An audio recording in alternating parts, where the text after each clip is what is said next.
ya.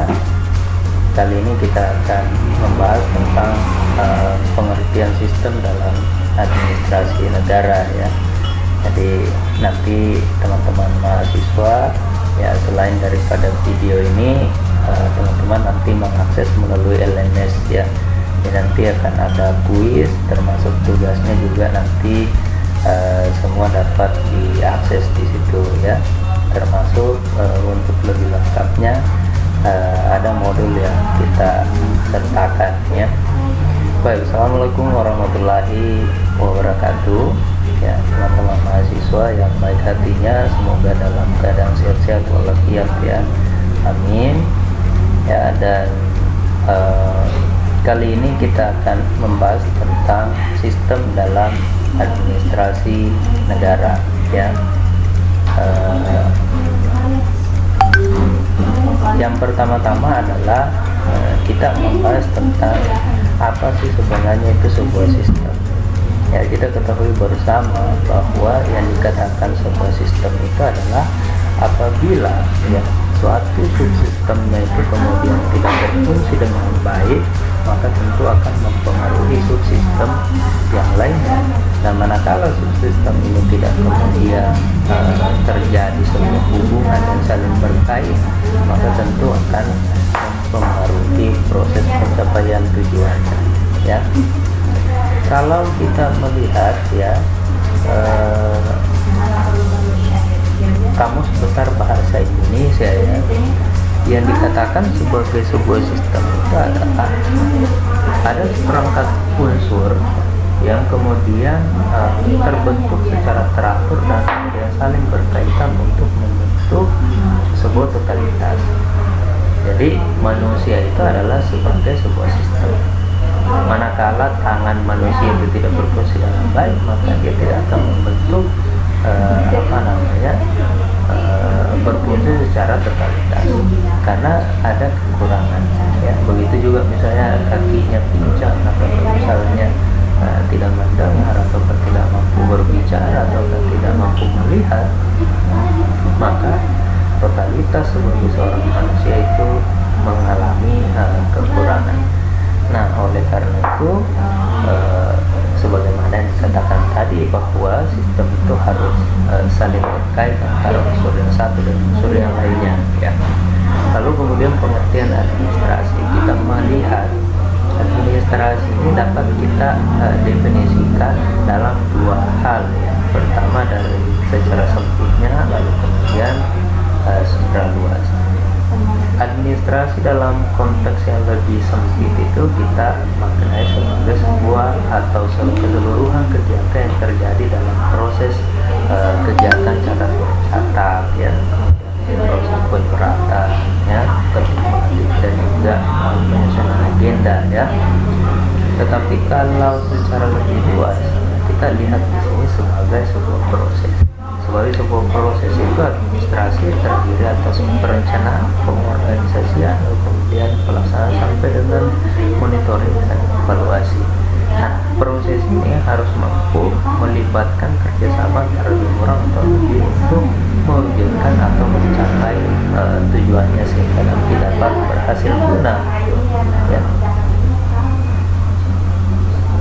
Nah, ini beberapa ahli saja yang kemudian sempat saya masukkan, tetapi ini tidak menutup kemungkinan ruang teman-teman untuk mengakses buku dan juga kemudian jurnal serta website yang terkait. Tetapi pada intinya administrasi itu harus ada dua orang atau lebih, kemudian ada tujuan yang dicapai dan ada proses pembagian tugas dan juga kerjasama tentu saja dalam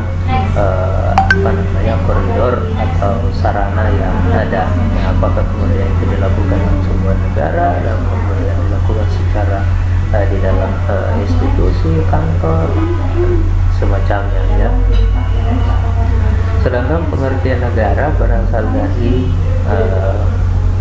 Inggris ya, yang paling umum kita kenal sebagai istilah stat ya, yang dimana diartikan sebagai keadaan ya yang tegak dan tetap ya.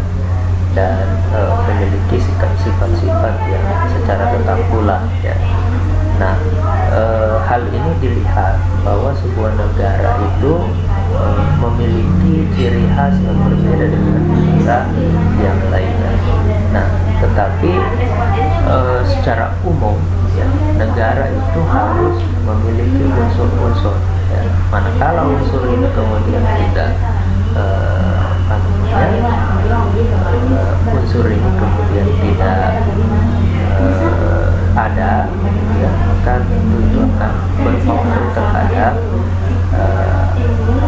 apakah negara itu sah sebagai sebuah negara atau tidak. Kita lihat misalnya ada beberapa daerah atau wilayah yang kemudian bergejolak yang menuntut untuk pendelegasian sebagai sebuah negara ya. Nah, tidak cukup hanya dengan wilayah, tetapi yang seringkali menjadi penting sini adalah apakah ada pengakuan. Kita melihat Indonesia pernah mengalami ya, di mana salah satu daerahnya kemudian melakukan gerakan separatisme yang berujung pada pemisahan ya, Timor ya. Dan ini berlangsung lama. Kenapa? Karena pengakuan baik dari dalam negeri ataupun dari dunia internasional itu menentukan sebuah negara. Lalu kemudian harus ada pemerintah yang sah ya.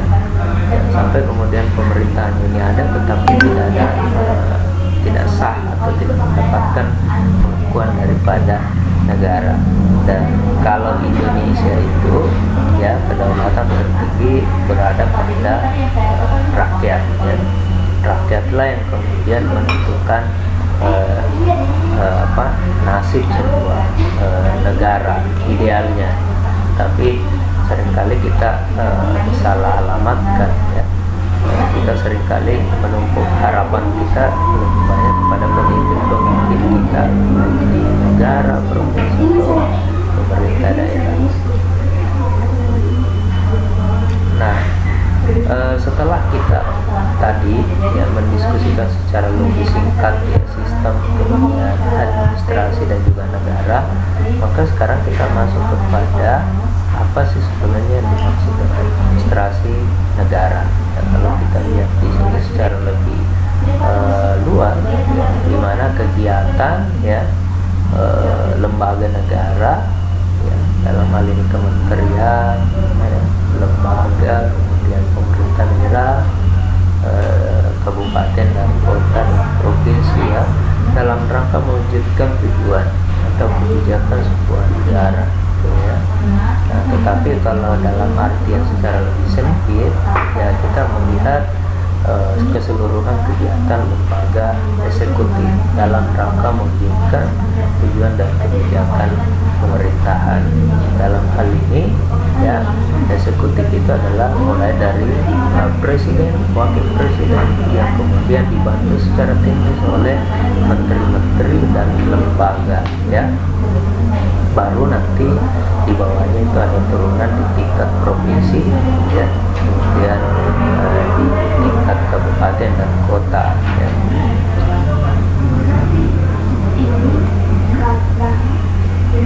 Lalu sistem administrasi negara Kesatuan Republik Indonesia itu kita lihat di sini secara lebih luasnya, itu kita melihat dari bagaimana kehidupan berbangsa dan bernegara dengan meliputi berbagai macam aspek sosial, ekonomi, politik, budaya, dan juga institusi kenegaraan. Nah, kalau secara lebih sempit kita melihat di sini bahwa keseluruhan sistem penyelenggaraan yang dilakukan oleh eksekutif atau kekuasaan eksekutif ya, seperti itu.